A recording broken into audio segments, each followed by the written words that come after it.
Pertanyaannya, bagaimana kalau pemerintahnya yang korup juga? Karena yang paling mungkin untuk korup sebenarnya yang punya kekuatan kalau kita pakai dalil atau argumen yang tadi. Maka pemerintahnya juga harus ada check and balances. Contoh misalnya, Umar itu mencontohkan hidup sederhana.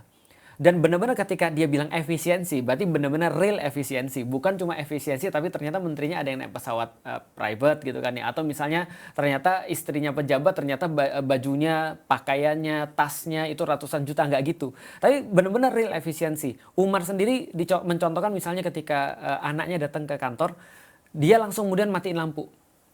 Karena lampu itu dibiayain sama negara. Lalu dia bilang, ini urusan pribadi atau ini urusan negara. Kalau urusan pribadi, kita jangan ngomong di sini. Dan kita nggak boleh pakai fasilitas negara. Tapi kalau ini urusan negara, kamu boleh ngomong. Itu ditegaskan sama Umar misalnya. Jadi benar-benar pemimpin mencontohkan sesuatu. Sehingga para ulama kemudian melihat Islam itu benar-benar mencontohkan dari kepalanya.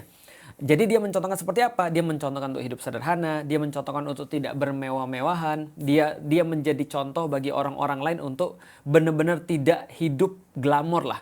Makanya di kalangan para ulama bilang gini, kalau penguasa dan ulama, jadi penguasa dan guru atau ulama itu hidupnya mewah, itu menyakiti orang. Tapi kalau pengusaha hidupnya mewah, itu menginspirasi. Berarti kalau ada orang sudah mau jadi ulama atau jadi penguasa, dia tidak boleh untuk bermewah-mewahan apapun alasannya. Karena itu kan nyakitin orang. Nah, tadi yang Koleo nanya, parahnya Islam nggak dipakai sekarang. Jadi Islam itu cuma KTP doang dan nggak dipakai sekarang. Artinya sudahlah secara kekuasaan itu ditumbuk pada satu.